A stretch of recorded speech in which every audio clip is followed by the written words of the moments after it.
نحمده ونصلي على رسوله الكريم أما بعد قال الله تبارك وتعالى في القرآن المجيد والفرقان الحميد وما أرسلناك إلا رحمة للعالمين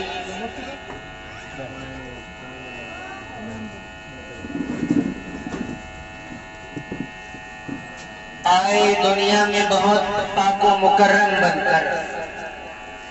آئے دنیا میں بہت پاک و مکرم بن کر،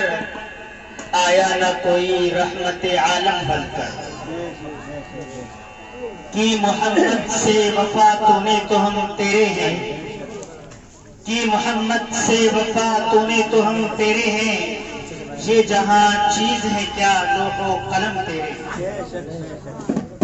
محمد کی محبت دین حق کی شرط اول ہے، اسی میں ہو اگر خامی تو سب کچھ نامکمل ہے۔ اور جان مانگو تو جان دیں گے،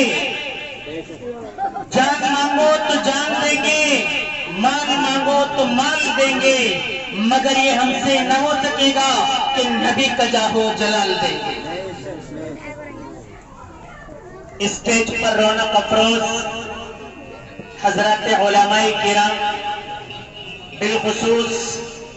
تعلیم الاسلام کے محتمم، تعلیم القرآن کے محتمم، میرے کارواں، میرے مجلس مولانا حسین صاحب اور سامعین کرام،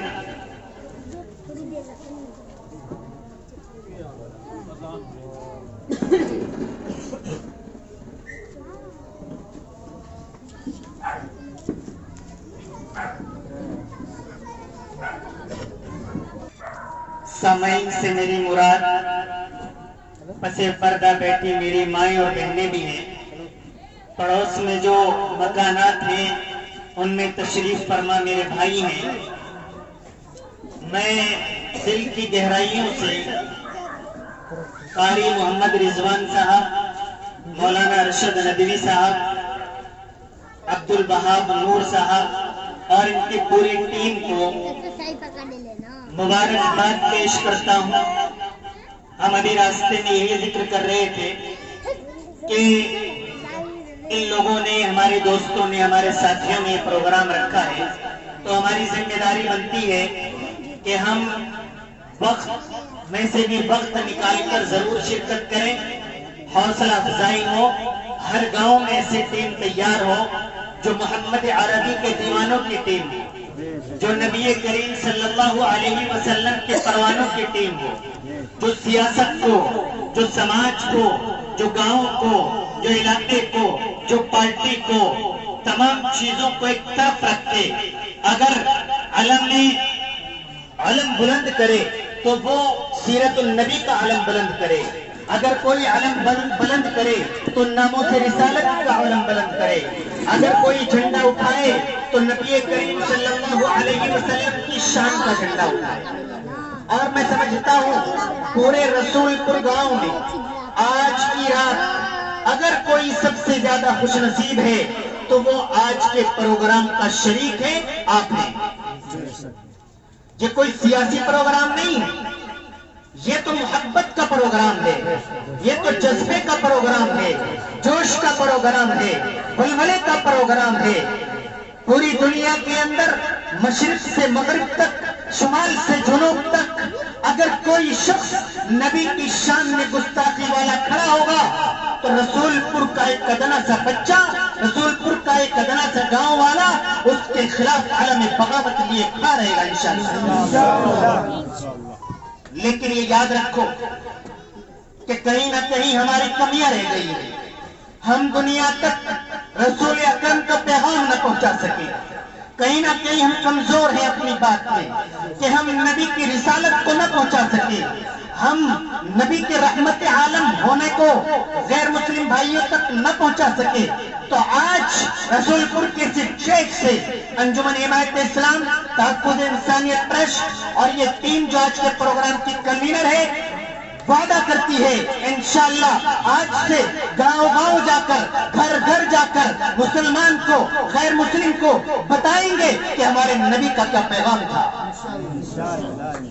ہمارے نبی رحمت عالم بن کر آئے تھے۔ مختصر طور پر رحمت عالم پر گفتگو کروں گا۔ یوں تو نبی کی شان میں جس لوگوں نے لاکھوں کتابیں لکھی ہیں، لاکھوں خطیبوں نے خطاب کیا ہے، آخر میں یہی کہتے نظر آئے ہیں کہ ہم نبی کریم کی سیرت کا حق ادا نہ کر سکے۔ آپ صلی اللہ علیہ وسلم رحمت صرف مسلمانوں کے لیے بن کر نہیں آئے، صرف انسانوں کے لیے بن کر نہیں آئے، صرف جنات انسان کے لیے بن کر نہیں آئے، صرف جاندار کے لیے بن کر نہیں آئے، بلکہ آپ رحمت عالم پوری دنیا کے لیے بن کر آئے، زمین و آسمان کے لیے بن کر آئے، زمین و آسمان کے درمیان جو چیزیں موجود ہیں تمام کے لیے رحمت عالم بن کر آئے۔ اس کی مثالیں ہمارے سامنے موجود ہیں کہ درخت جب نبی کریم صلی اللہ علیہ وسلم گزرتے ہیں تو جھک کر سلام کرتے ہیں، پہاڑ جھک کر سلام کرتے ہیں۔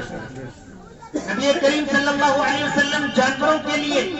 ایک اونٹ آیا ایک دن، کہنے لگا اللہ کے نبی میرا جو مالک ہے وہ مجھ سے کام زیادہ لیتا ہے اور کھانے کا نظام کم بناتا ہے۔ اللہ کے نبی صلی اللہ علیہ وسلم نے اونٹ کے مالک کو بلایا اور کہا کہ آپ اس اونٹ کے ساتھ یہ ظلم و زیادتی کا معاملہ نہ کریں، کھانے کا نظام پورا بنائیں اور کام لینے کا اس کی وسعت کے مطابق نظام بنائیں۔ آپ صلی اللہ علیہ وسلم کا واقعہ مشہور ہے، مکہ مدینہ کے اندر کے درمیان کی جگہ ہے کہ ہرن جو ہے وہ پریشان حال ہے، اسے ایک شکاری نے شکار کر لیا ہے، شکار آرام کر رہا ہے، شکاری آرام کر رہا ہے، ہرن دیکھتی ہے کہ نبی کریم صلی اللہ علیہ وسلم گزر رہے ہیں تو وہ آواز لگاتی ہے کہ اگر کوئی رحمت عالم ہے تو وہ محمد عربی ہے، اگر کوئی منصف ہے تو وہ محمد عربی ہے، اگر کوئی جانوروں سے پیار کرنے والی ذات ہے تو وہ نبی کریم صلی اللہ علیہ وسلم کی ذات ہے۔ اے اللہ کے نبی مجھے اس نے شکار کر لیا ہے، کوئی حرج نہیں ہے، لیکن اس جھاڑی کے پیچھے میرے بچے ہیں جو پریشان ہیں، اگر آپ مجھے اجازت دے دیں تو مجھے یہ چھوڑ دیں، میں ان بچوں کو لے کر اس کے یہاں آ جاتی ہوں، میں آپ سے وعدہ کرتی ہوں۔ نبی کریم صلی اللہ علیہ وسلم نے شکاری سے کہا کہ مجھ سے وعدہ کر رہی ہے آ جائے گی۔ دوستوں وہ جانور ہے لیکن نبی کا وعدہ نہیں بھلاتی ہے، اپنے بچوں کو لے کر نبی کریم صلی اللہ علیہ وسلم کے قدموں میں حاضر ہو جاتی ہے۔ نعرہ تکبیر، نعرہ تکبیر۔ نبی کریم صلی اللہ علیہ وسلم ایک سفر پر ہے، صحابہ کرام آگے تشریف لے گئے، جہاں پر قیام تھا وہاں کا نظام درست کرنے کے لیے نبی کریم صلی اللہ علیہ وسلم نے دیکھا کہ آگ لگی ہوئی ہے، قریب پہنچے، معلوم کیا بھئی آگ کہنے کے لیے لگائی تھی؟ بتایا کہ یہاں بہت ساری چونٹیاں یا موذی جانور تھے جو ہمیں نقصان پہنچا سکتے تھے، سوچا ان میں آگ لگا دی جائے۔ نبی کریم صلی اللہ علیہ وسلم کا چہرہ انور سرخ ہو گیا، ناراض ہو گئے، غصے سے صحابہ اکرام کو ڈانٹا اور بتایا کہ ہمیں کوئی حق نہیں ہے کہ ہم کسی جاندار کو اس طریقے پر آگ لگا دیں۔